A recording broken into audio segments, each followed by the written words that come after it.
हरे कृष्णा दोस्तों, स्वागत है आपका हमारे YouTube चैनल पर। आखिर क्या श्री राधा देवी सीता की स्वर्ण मूर्ति थी? बहुत सारे लोग ये मानते हैं कि देवी राधा अपने पूर्व जन्म में देवी सीता की स्वर्ण मूर्ति थी। इसके संदर्भ में एक बहुत ही प्रचलित लोक कथा है।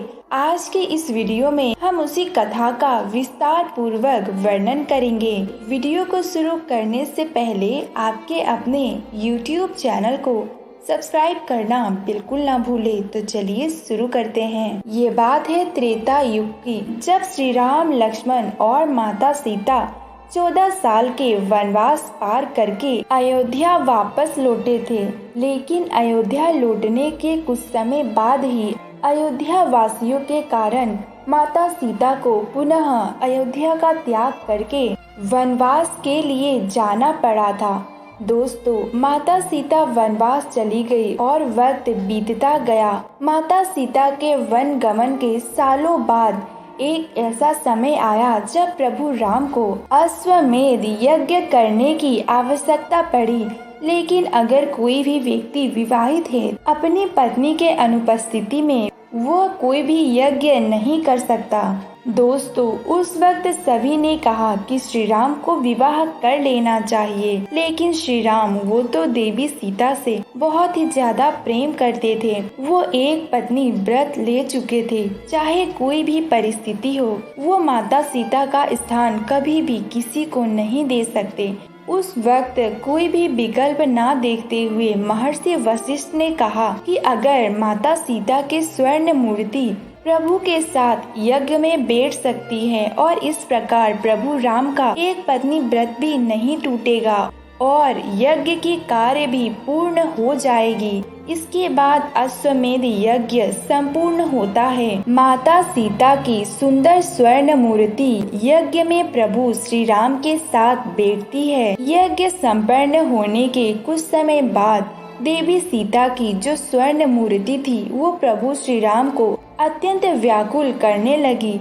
वो मूर्ति देखकर प्रभु को माता सीता की याद आने लगी। कहा जाता है उस वक्त श्री राम ने ये निश्चय किया कि माता सीता की जो मूर्ति है उसको सरजू में प्रवाहित कर देंगे। और जब माता सीता के उस स्वर्ण मूर्ति को जल में प्रवाहित करने हेतु लोग जा रहे थे, उस समय वो मूर्ति श्री राम से बोली, हे स्वामी, आप तो जैसे मुझे भूल ही चुके हैं। 11.5 वर्षों से मेरा आपके साथ विरह है। आप मुझे एक मूर्ति के रूप में तो अपने साथ रहने दीजिए। उस समय श्री राम कहते हैं, हे प्रिय, मैं तुमसे दूर रहकर बिल्कुल भी सुखी नहीं। जिस प्रकार तुम विरह की पीड़ा में हो, मैं भी वही पीड़ा का अनुभव प्रतिदिन करता हूँ। मैं तुम्हें ये वचन देता हूँ कि इस जन्म में जितने साल का विरह तुमने मुझसे सहा है, मैं अपने दूसरे जन्म में उतना साल ही तुम्हारे साथ व्यतीत करूँगा। इसके बाद माता सीता की वो स्वर्ण मूर्ति सरजू में प्रवाहित कर दी जाती है और ये कहा जाता है कि त्रेता युग में वही माता सीता की स्वर्ण मूर्ति श्री राधा के रूप में अवतरित हुई थी और श्री राम श्री कृष्ण के रूप में प्रकट हुए थे और श्री राधा के साथ श्री कृष्ण इसीलिए 11.5 वर्ष वृंदावन में रहे।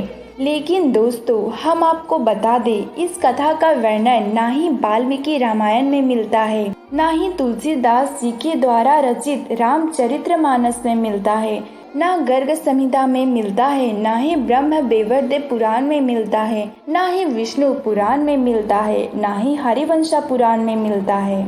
ऐसा कोई भी ग्रंथ नहीं है जो इस कथा का समर्थन करे। इसीलिए ये मात्र एक भ्रांति और प्रचलित लोक कथा ही है, जिसका वास्तव में सच्चाई से कोई भी संबंध नहीं है। श्री राधा श्री कृष्ण का गोलोक निवास स्थान है। श्री राधा परम देवी है, वो किसी स्वर्ण मूर्ति का पुनर्जन्म है ही नहीं। श्री राधा संपूर्ण जगत की स्वामिनी है। अगर आपको ये जानकारी अच्छी लगी हो तो वीडियो को लाइक, शेयर, सब्सक्राइब जरूर करें। मिलते हैं अगले वीडियो में। तब तक के लिए हरे कृष्णा।